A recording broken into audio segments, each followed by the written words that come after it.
மீன்களை பிடித்தவன் மனுஷனை பிடிக்கவே மாற்றின இயேசு என் படகில் உண்டு.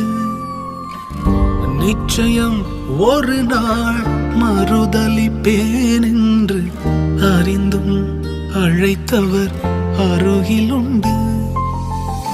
நான் வீசும் வலைகள் எல்லாம் பெருமையாய் வந்தாலும் என்னோடு அவர் இருக்க குறையேது. புயல் அடித்தாலும் அலை அடித்தாலும் என் துதிகள் ஓயாது. கரை தெரியாமல் கண்ணலைந்தாலும் என் துதிகள் ஓயாது. என் நம்பிக்கை அவமானாலும் என் துதிகள் ஓயாது. கைவிடத் தெரியாதவரை